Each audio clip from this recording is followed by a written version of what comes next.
Dear viewers, democracy collapses when political participation depends on approval from those in power, and Bangladesh has now crossed that line.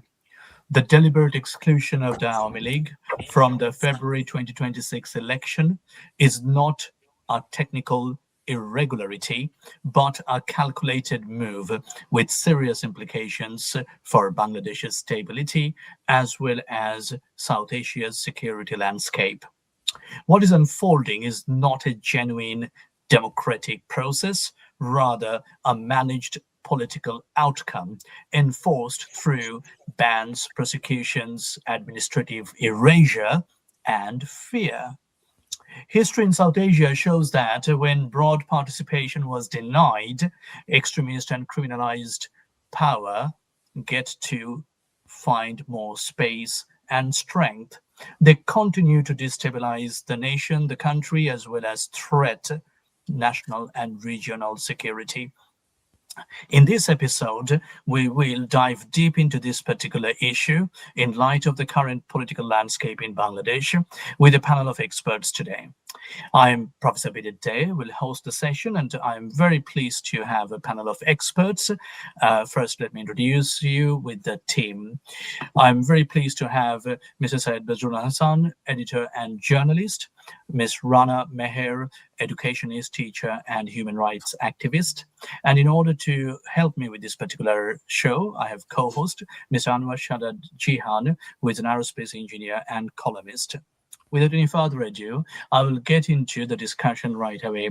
So may I request Mr. Syed Badrullah Hassan to shed some light on the consequences of an election which is not participated by a major national political party such as the Awami League. Over to you, Mr. Hassan.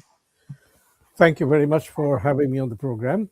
Yes, we are in a difficult situation, and I wouldn't say only difficult, it's a terrible situation where we have an unconstitutional government holding onto political power.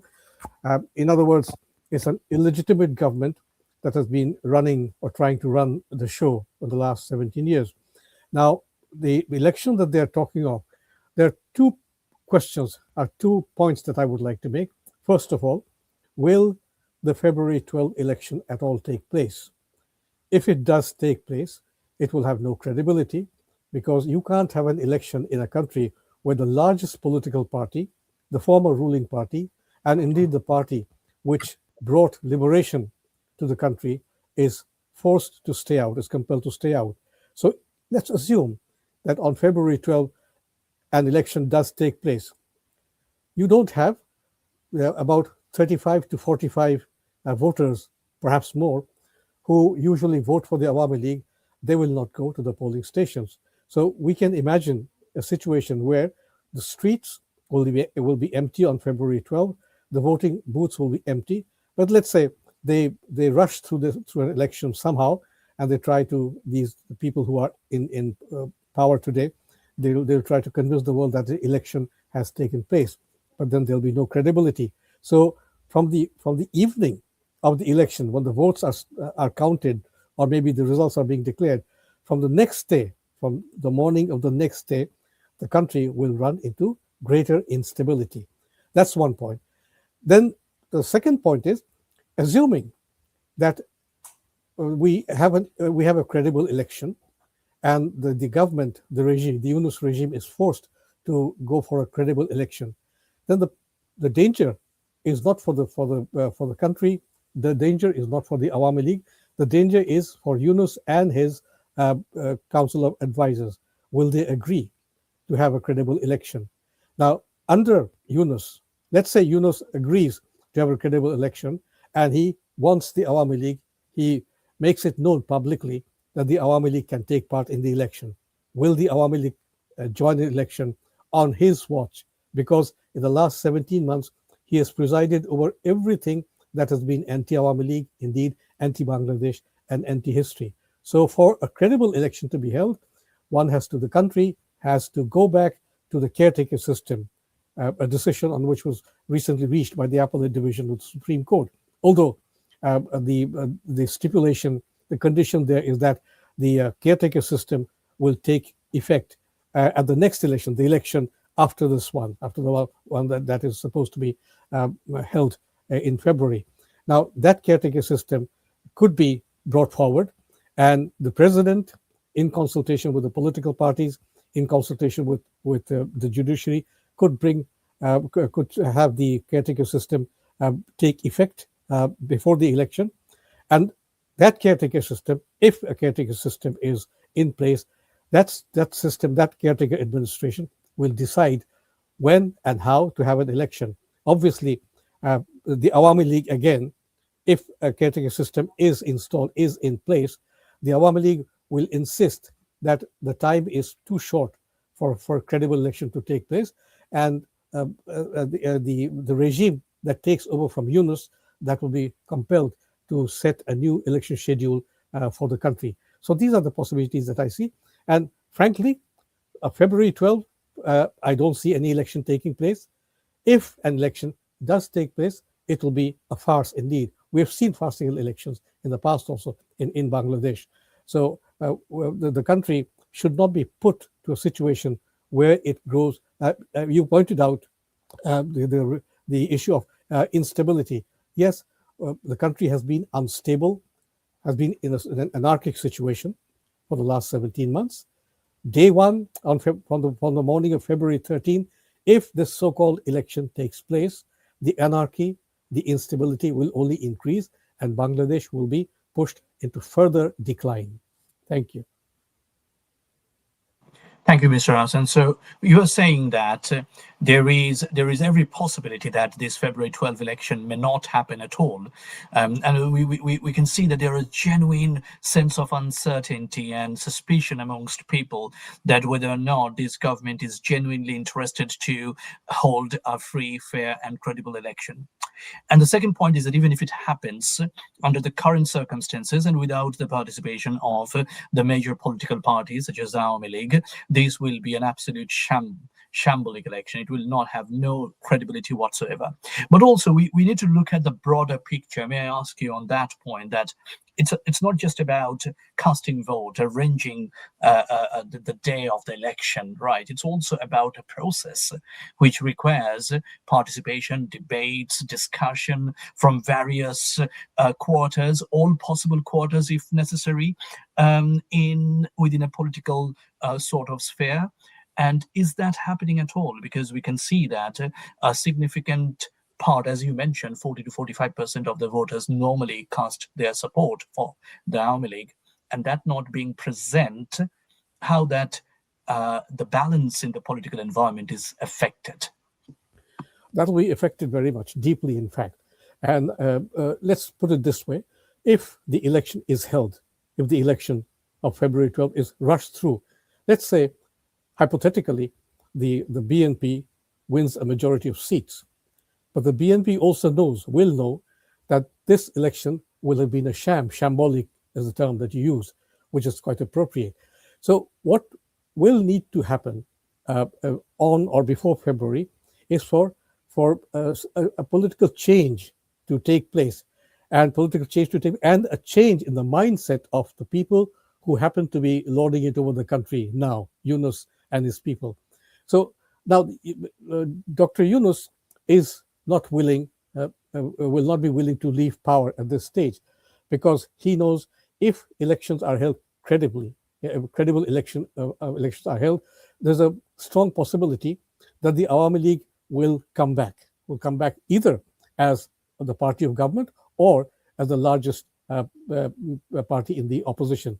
I refer to the fact that it might be in the opposition because of all the destruction that has taken place. Its offices have been destroyed, its political figures are in jail, many of them have left the country. So it will need to reorganize things. Now, in this situation, we need, in Bangladesh, what is needed now is a situation where absolute legality, constitutional provisions will need to be reinforced. Now, assuming again that the election that we desire, the kind of election that we desire, where all political parties take part. First of all, the decision to impose a ban on the Awami League was itself illegal.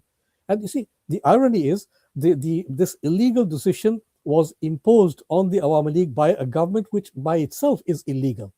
So what happens? What will happen here is if if the floor is open, if the space is open for all political parties to take charge, and if the elections are held, what will result? I am at one with people. If we hear these common people, even common people on the streets, the middle classes, the rickshaw pullers, the bus drivers, the hawkers, they are all for the Awami League. So let's say the Awami League wins the election and Awami League goes to power. But then the difficulty for the Awami League is that it will have to spend a whole lot of time recovering what has been lost in the last 17 months. In other words, Bangladesh, the People's Republic of Bangladesh itself has to be restored.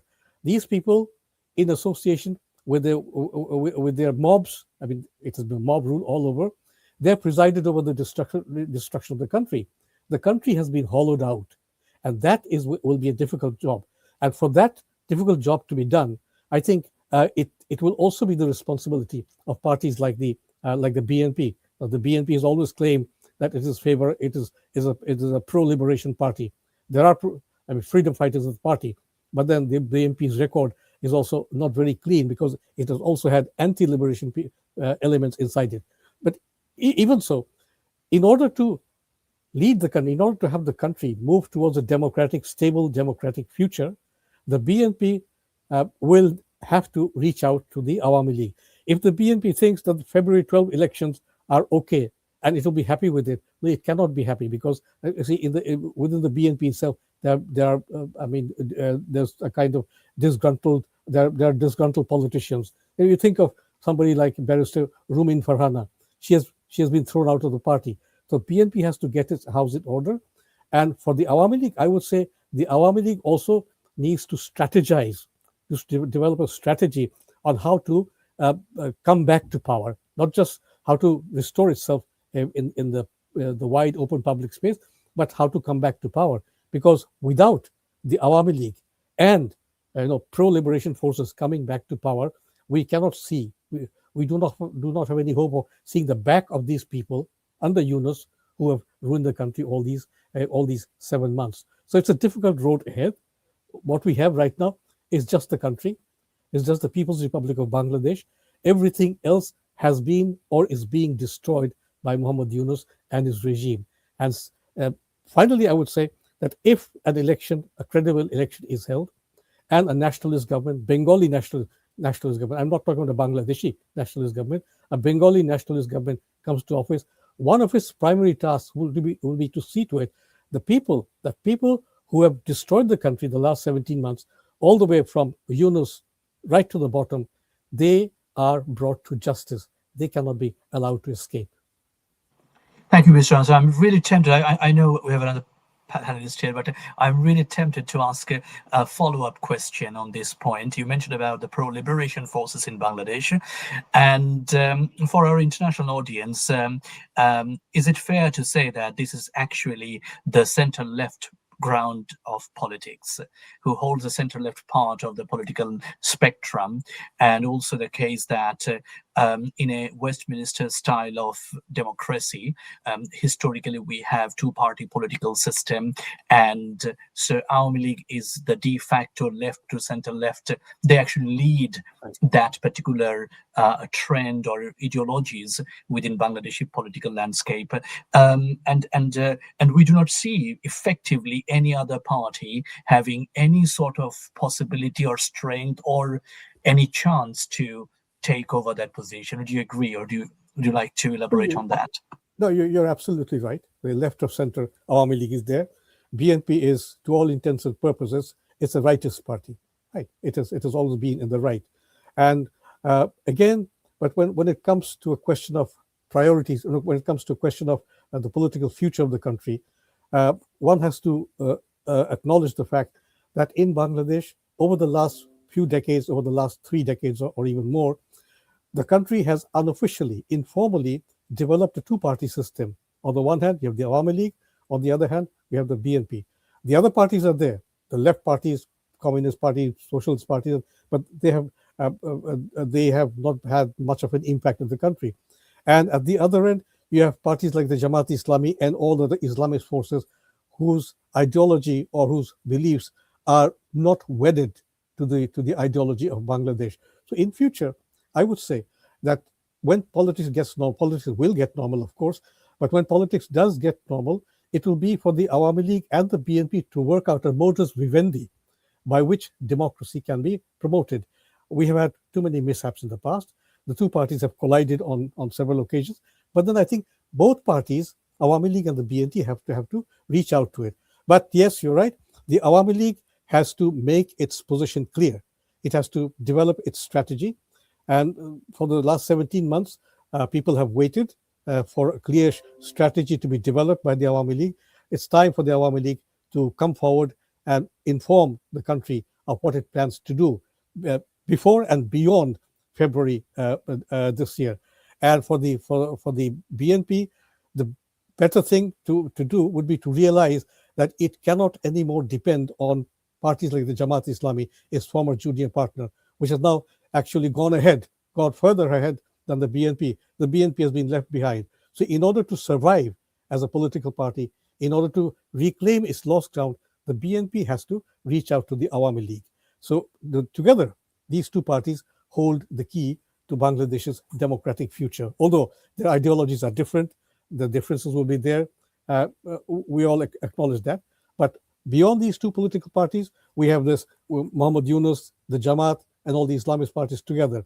This combined, Yunus, Jamaat, Islamist parties, this combined has to be pushed aside electorally so that Bangladesh can get back on the right track.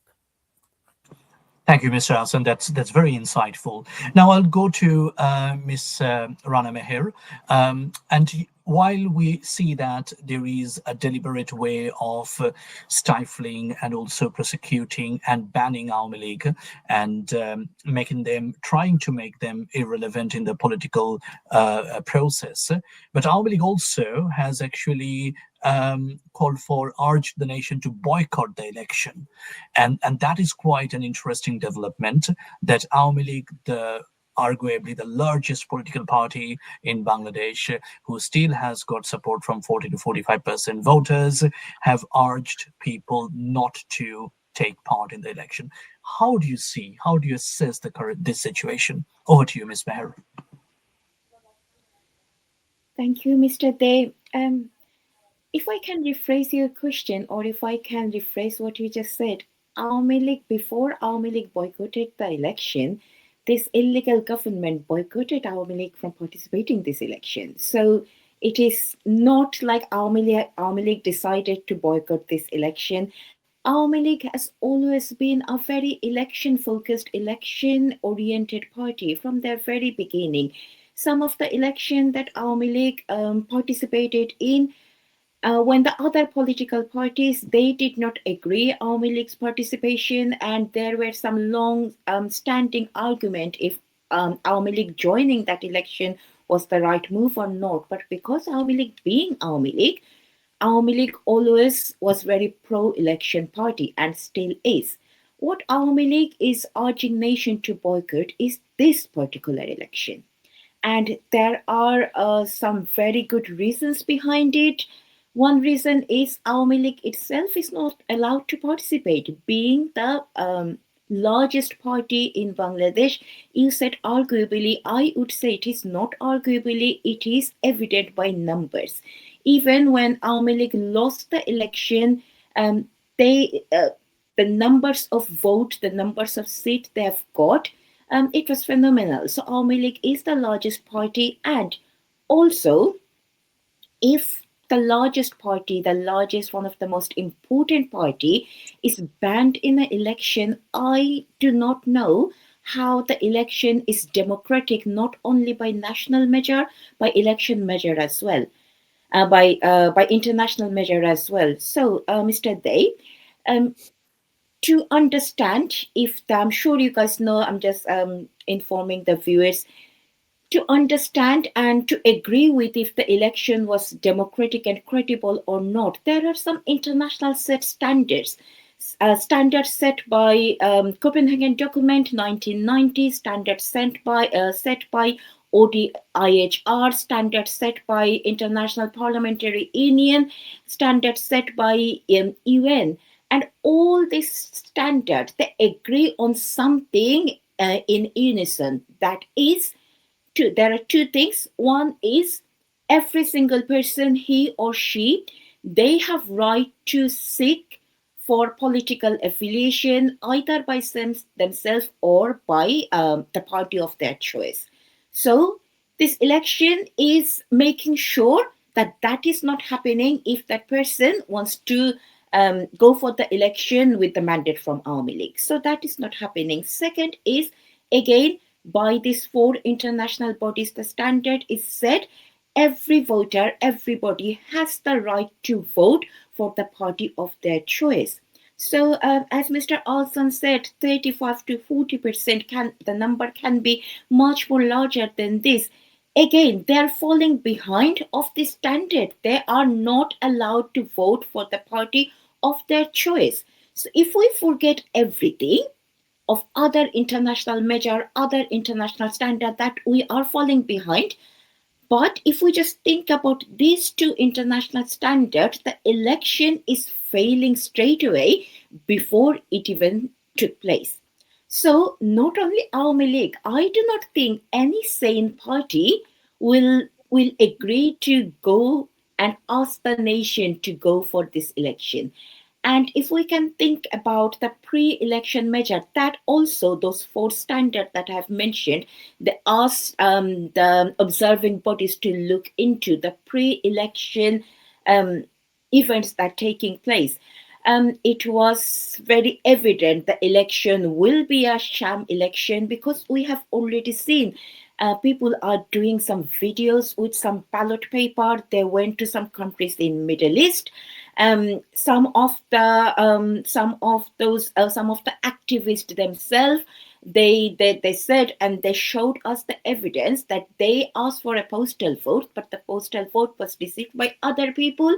So you can see, even before the election, even without Awami League being in the election, if this is taking place, why would the largest democratic secular party named Awami League would ask the nation to participate? Of course not. And also, Mr. Day, if I can talk about the referendum that is taking place in the same day. This referendum is not an ordinary referendum. This referendum is a tool to reset the history of Bangladesh that Muhammad Yunus trying since he took the chair in 8th of August 2024. So that referendum, which are like in July Sanad, that's what they're trying to pass with that referendum, has 48 of different elements, and no publicity or nothing, no information about what is actually in the July Charter. The government itself very illegally is advertising for yes vote, which is of course is conflict of interest, which stands up with a very important question: is the government being partial? No. Is the government being partial? Yes, the government is not being impartial. The government is being partial since very beginning. So I would agree, rather than questioning why the Awami League is urging nation to boycott that election, I would actually stand with Awami League on that. And I will be saying that Awami League took the right decision to guide the nation to boycott that election, not because that election is not fulfilling the international standard, but also that election is coming up with a referendum which is illegal, which is unconstitutional, which is wrong in many other ways. So that's all I have to say, Mr. Day. Thanks, Ms. Meher. Just a follow-up question on the referendum. We can see that the government is showing a lot of interest, and they are proactively campaigning for the yes without without properly, and that certainly puts their position into question whether or not they are any more, they can claim themselves to be a neutral administrator for an election. The second is that, and you have said that this can fundamentally change the characteristics of the nation. This can potentially redefine our our foundational principles of the country. Could you please elaborate on that for our international audience, that the Bangladesh had its independence on four foundational principles, and this referendum is a way to redefine and completely change the country from those four principles? Sure, Mr. Day. Before I go to that referendum, can I just quickly clarify why did I say that the government is not being impartial? Um, so the government, as I said and you said, the government is in actively publicizing to ask people to do yes vote. So again, it is going against the international standard. The government cannot ask people to decide. Government responsibility is, if they want to do a referendum, government responsibility to arrange it and inform people what is in there. Then the people will make an informed choice about the referendum. But what the government is doing, the government is using all the administration to campaign for the yes vote. The government, actually, the Central Bank of Bangladesh, couple of days ago, the governor of the Central Bank of Bangladesh, he instructed the bank employees, if any of the NGO, they want to publicize the yes vote, by the government instruction, the central government have to fund the NGO to do that.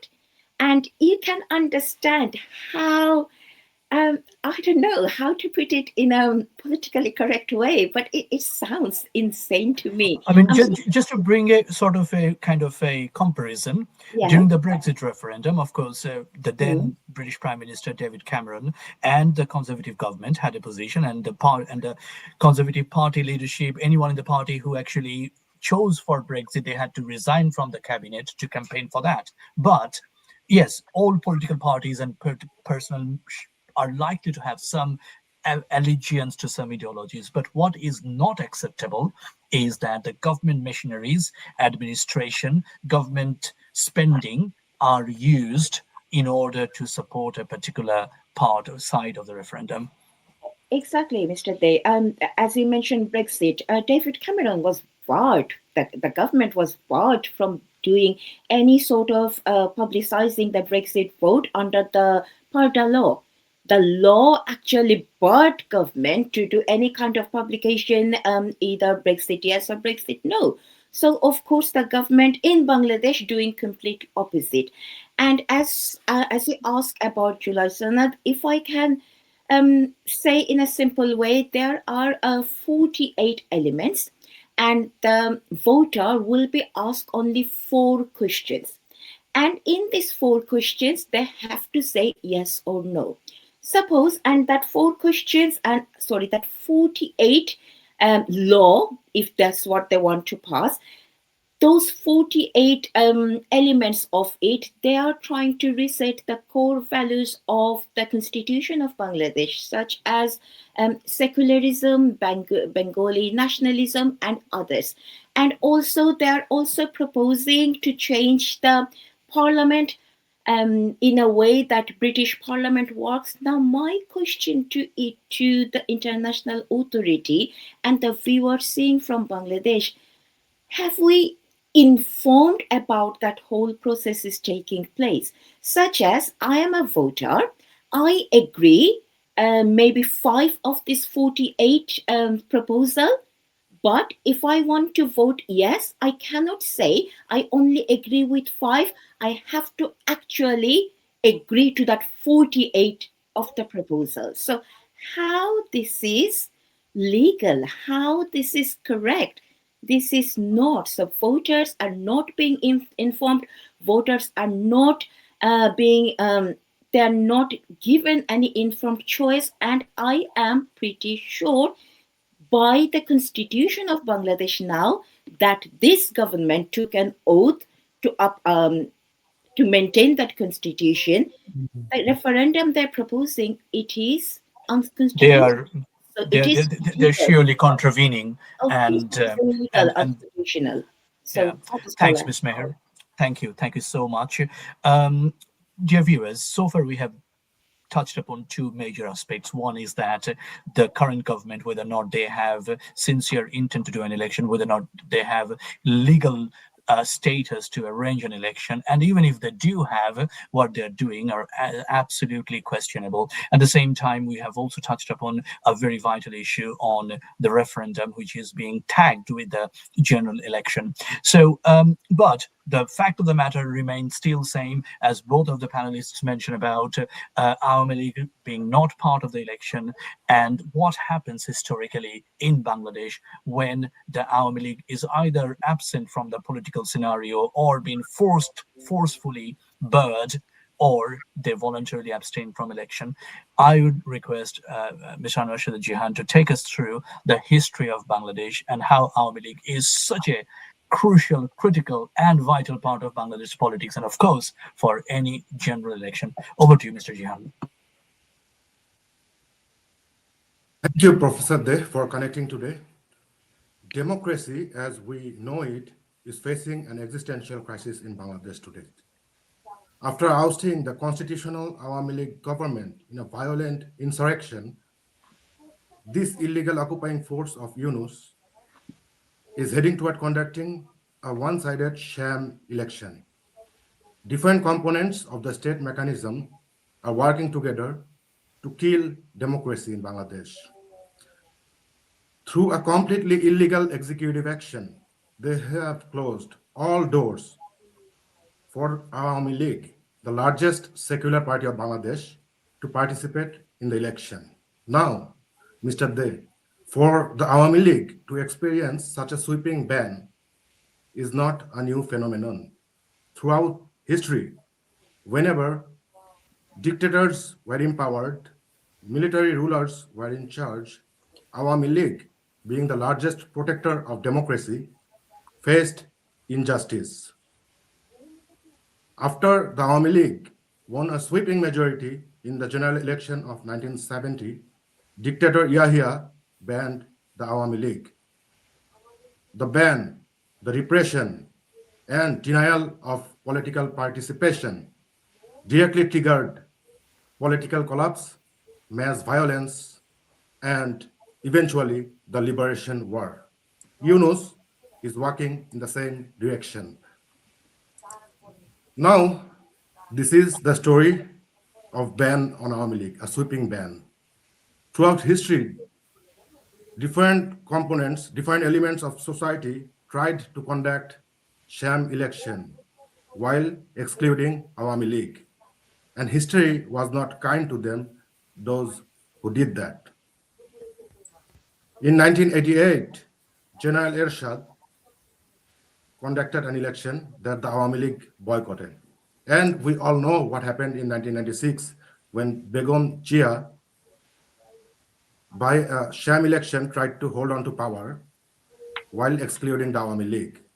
Her government survived only 12 days. So the history should teach us a lesson. Mr. Day, if we look at the South Asian region and look at the other countries, we can find some similar cases. For example, take a look at the Islamic Republic of Pakistan that banned Imran Khan's name, his party PTI's and party's logo cricket bat from election. Now, Mr. Day, for a country like Pakistan, where 40% of the population are literally illiterate, the logo is a crucial factor. And we all know historically Pakistan have experienced military dictatorships, coup, counter coup. It is their normal culture. But this forceful exclusion of Imran Khan's party from election did not help in mitigating their instability. And also, may I add on this point that Since the last general elections in Pakistan, we all know Asim Munir, the army chief, is the de facto epicenter of power in Pakistan. So effectively, when you exclude a large political party from the process, you actually rest the power with non-democratic forces. Exactly. And we can also take a look at Sri Lanka and Nepal because both of these countries also faced some sort of disturbances in their governance. But right after they faced that disturbance, they tried to go back to traditional democracy where all voices matter. They did not ban any political party. Sri Lanka's Rajapaksa's party was allowed to compete. In Nepal, what we are seeing today, unfortunately, very unfortunate for us Bangladeshis, that the Nepali interim leader is warning that she does not want Nepal to be a Bangladesh. Now, Professor De, 17, 18 months ago, people across the globe were trying to be Bangladesh. 17 months on, people are trying to avoid being Bangladesh. It is very unfortunate. When you try to exclude the largest political party of the country, this is what happens. Instability follows. So, to conclude, I would like to echo Prime Minister Sheikh Hasina and say that the international community, in particular the United States, has a duty here, a duty to ensure that any election is free, fair, and all-inclusive. Back to you, Professor De. Thank you, Mr. Jihan. The last point you mentioned, that's where I will start, is about few months back or a few years back that we had a very iconic statement from a political figure in Pakistan who said that, for God's sake, please make us Bangladesh. Yeah. He urged to the then political elites in Pakistan. And now, with all due respect to Nepal, but of course Bangladesh's economy, size, population, and progression is significantly ahead of Nepal. And Nepali interim government is saying that we do not want to be Bangladesh. It is a sheer embarrassment for a nation like ours. And on that note, Mr. Hassan, I will come back to you that one of the reasons that we can see that this whole landscape is changing, and that is benefiting in a way the likes of Jamaat Islami and their right-wing alliances. And also from this presentation of Mr. Jihan, we can also understand that non-democratic forces, be it military regime, be it extremist elements, they get more strength and momentum when the due democratic processes were not followed. So how do you see, in the context of Bangladesh, the rise of extremism in the current situation? Thank you. Thank you again. If we go back to our recent history, in fact, to the question of the rise of extremism. Now, we have seen in the past, in the last 54 years, in fact, immediately 3.5 years into freedom, we saw the rise of these anti-liberation forces. Now, a lot of people will take umbrage at this description of people as being anti-liberation, but that's a fact that we have lived with. Now, here, what we have today, if we look at Nepal, as has been pointed out by Professor Jihan, the Nepalese Prime Minister the Nepalese interim Prime Minister does not want Nepal to become a Bangladesh. And you pointed out just now, that is an embarrassment, because Bangladesh only 17, 18 months ago, during the time of the Awami League, during the time of Prime Minister Sheikh Hasina, it was referred to as a role model for the developing world, for much of the world, for much of the South, of this North-South divide. And then we have the Sri Lanka. They are on their road to democracy. But the difference between Bangladesh on the one hand and Nepal and Sri Lanka on the other is that in Bangladesh, it was a well-planned conspiracy. In Muhammad Yunus's words, a meticulously designed conspiracy to destabilize the country. This conspiracy has been going on, and the ruling circles in Bangladesh or civil society did not actually understand what was happening. So we are now in that situation. So And then you see, this conspiracy did not simply stop at a removal of the Awami League government from power. It went on, and all these symbols of liberation. Bangladesh, the Bangladesh's proudest moment is the War of Liberation. We went to war. We lost 3 million people. 200, anywhere between 200,000 to 400,000 of Bengali women were raped by Pakistani soldiers. Whole towns and villages were destroyed. So this conspiracy that has been going on since August 2024 is akin to the conspiracy, to the massacres, to the destruction of the nation that we saw in 1971. So in other words, 2024 was a replay of 1971. And because in 1971, we managed to defeat the Pakistani army, Pakistan Occupation Army, as we may refer to it. But and in Bangladesh, in independent Bangladesh, to this conspiracy to destabilize the country has been going on. I refer to the question, if I may go back to the issue of referendum. Ms. Mayer pointed out very well. See, she talked about the referendum, the Awami League being an election-oriented party. If you recall, in the 1970 election, just before the 1970 election, Maulana Bhashani's National Awami Party suddenly decided to boycott the election, and people wondered whether the election would be credible. The Awami League maintained its position. It went through an election. Yahya Khan decreed a legal framework order in early 1970, under which, according to which all political parties will have to operate and take part in the election. Bangabandhu Sheikh Mujibur Rahman gave short shrift to the LFO. He simply said the 6 points are a referendum on Bangladesh's future. So people voted for the Awami League. And later also, during the times of generation, I refer to here particularly to the 1986 election during General Ersha's time. And we spoke, I happened to be witness to that meeting. When the election in 1986 took place, Sheikh Hasina and the Awami League, they took part in the election, and she said, and all the other Awami League leaders who were present with her, they said that the plan was for the Awami League to contest for 150 seats, the BNP for the remaining 150 seats. At the last moment, the BNP backed out, and later on, the BNP accused the Awami League of backstabbing the people.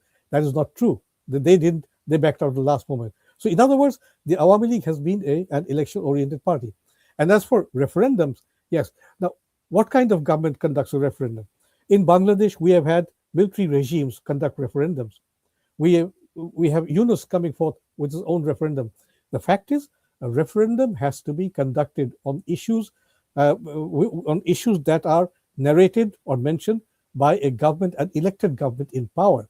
But in Bangladesh, two military regimes and now the Yunus regime, all the military regimes are illegal. And so is Yunus's government. So their referendums, whatever they decide, whatever they did in the past or they might do in the future about referendum, they will be unethical, unconstitutional, illegal, and void of any constitutional authority. So the point here is that simply we need to go back to a situation where Bangladesh needs to recover. But then Bangladesh's international standing has gone down. Tens of thousands of garment factory workers are without jobs. Prices are rising. Nobody is doing anything about that. Now there were jail breaks right before the removal, the ouster of the Awami, the overthrow of the Awami League, and after that, those prisoners. How many of those people who broke out of jail have been captured? Arms, weapons, they have not been captured. Now today I saw on social media the Home Affairs advisor. He is trying to reassure the country that the stolen arms, the weapons that have not been recovered, will not be used to disturb the election. How does he know? See, his government has not been able to do anything. Law and order has been on the slide. And these people, I think they live in a world of make-believe of their own. They don't know what they're saying today. They don't know what they'll say tomorrow. And another advisor said the law advisor, he said in the time of this government, the Indian expansionism, in his words, has been done away with. How does he know? Because when S. Jaishankar was here recently to convey Modi's message on Mrs. Khaleda Zia's death, he went and met him, and he was very friendly with him. He looked very friendly. In fact, he looked very servile. So, how do these people decide? I mean, can you imagine these people who have never been in government? They have been trying to run a country, and they're trying to run a country, but then they have run this country to the ground, and that is our tragedy. So, which is why, see, the people of Nepal are going to have a good election because all political parties are taking part. The same thing goes for Sri Lanka. But here in Bangladesh, there is an animus. These people who hold the authority today, they have a particular grudge against the Awami League. Now, Awami League has had enemies since Pakistani times. Ayub Khan hated the Awami League. Yahya Khan did the same. Zulfikar Ali Bhutto did the same. General Zia, General Ershad, and Begum Khaleda Zia's BNP. They've always been, they've always been arrayed against the Awami League. So, and Yunus has beaten them all. So, but then the point is, they do not realize that the kind of election or referendum and the referendum, they're trying to change the entire nature of the country. See, we have an academic, a Bangladeshi American academic, imported from abroad, and he decides that the name of the country will be changed. And can you imagine a constitution adopted by the Constituent Assembly of 300 members in 1972, with people like Dr. Kamal Hussain at the helm? That constitution, the sanctity of that constitution, these are supposed to be under them. This constitution has to be changed. And there was one advisor, one young advisor. He's no more an advisor. He took the oath of office, you see, under this government, and he took the oath of office from President Muhammad Shahabuddin. Immediately after taking the oath of office, he pulled down Bangabandhu's portrait from Bango Bhavan. This was outrageous. And all these lawless activities that have been going on, all these anti-state activities that have been going on, nothing has been done to correct them. No action has been taken. But then again, people might ask, why has no action been taken? Frankly, this is what we have in Bangladesh is a cabal and a government, a regime, which is not a government. You can't call it a government. It was foisted on us through conspiracy made at home and abroad. So if you Thanks, remember, Mr. Yeah. so we have the situation. So we have an unconstitutional government and we have an anti-national government in power these days. Thank you. Thanks, Mr. Hassan. I'll come back to Ms. Meher in a minute. But Mr. Jahan, could you please do a quick presentation in less than 2 minutes? I'm extremely conscious of time, right? About what we are seeing right now, Jamaat-e-Islami, akin to Muslim Brotherhood in some other countries, which has got history of genocide, which has history of terrorism, militancy, extremism, is now gaining power and strength. Could you please just show some slides on that? Yeah, I'll be very brief since we are running short on time. But the crucial factor here is Awami League is biggest proponent of secularism. Secularism is part of our Bengali identity. So when Awami League is not in the play, the extremist forces gain momentum. And that's what we have seen throughout the last 18 months. And we have seen all the atrocities that they have committed. What we are seeing is that all the extremist fractions and the religious parties are forming alliance. Jamaat-e-Islami and the NCP formed the 11-party alliances. And what we and many political commentators and analysts are believing is that Yunus, this illegal Yunus government's aim is to bring these extremist forces to power. Now, the risk is that Bangladesh is a Muslim majority country. Most of the people are moderate, not extreme, right? Our religious philosophy is also moderate. But at the same time, our people, even though they are not extremist, they are somewhat extremist tolerant. And they are very sentimental and sensitive when it comes to religion. And Jamaat-e-Islami is exploiting this. They are playing the religion card and approaching the voters in their campaign and using religion. We have seen various Jamaat leaders making insane remarks.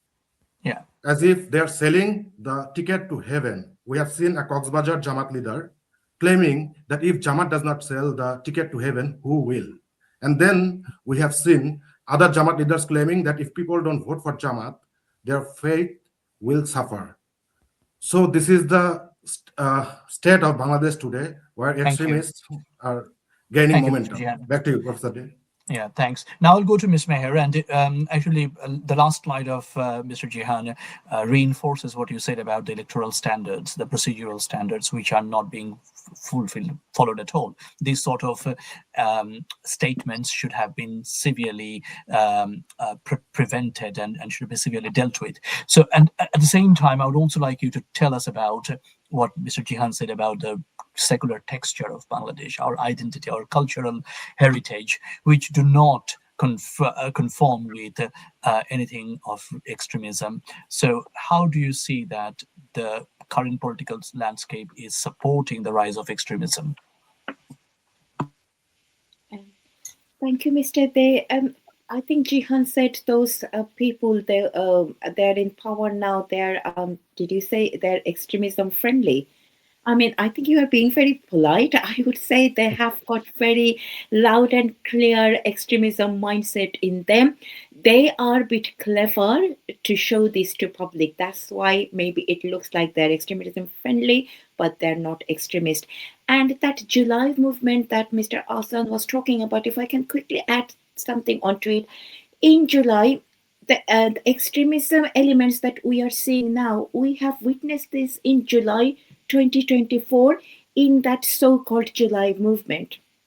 Those police, even with the government calculation, government number, at least 49 of the member of police were murdered brutally, and the Awami League, the members, supporter of Awami League, how many of them they were brutally murdered or tortured, we do not even know. And all these people, they were given indemnity by the government.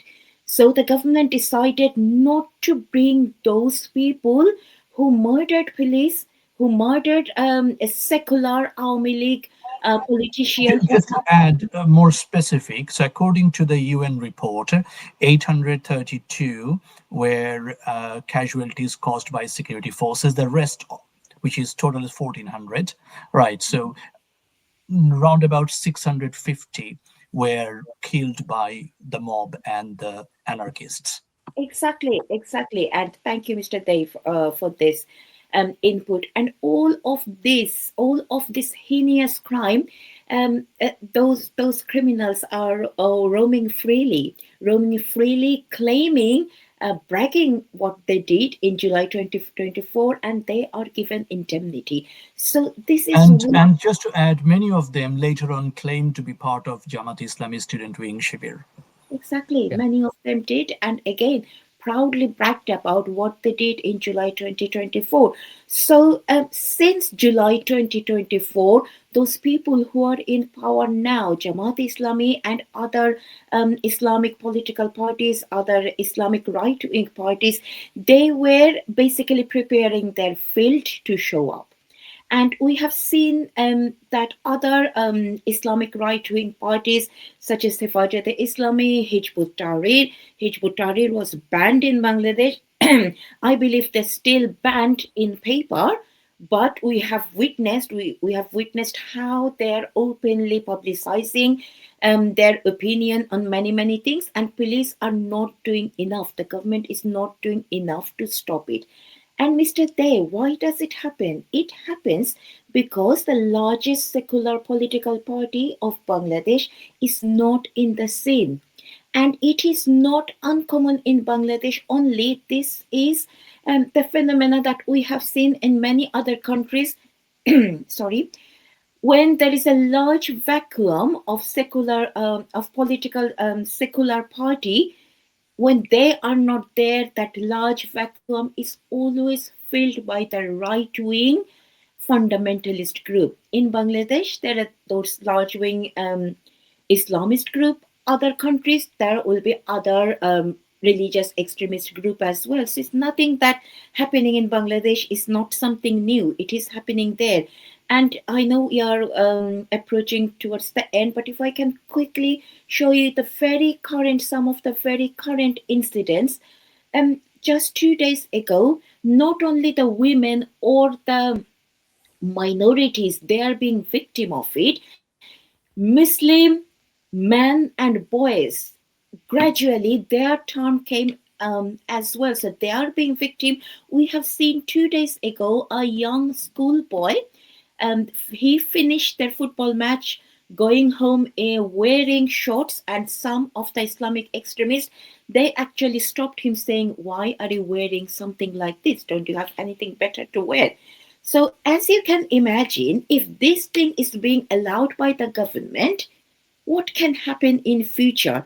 I have seen many of the country, being very honest, many of the country, many of sane people, they are being very hopeful that something positive will happen after this election. One of these very positive cheerleader is the European Election Observing Committee. They're cheerleading that election, saying that election will go on well and things will be better.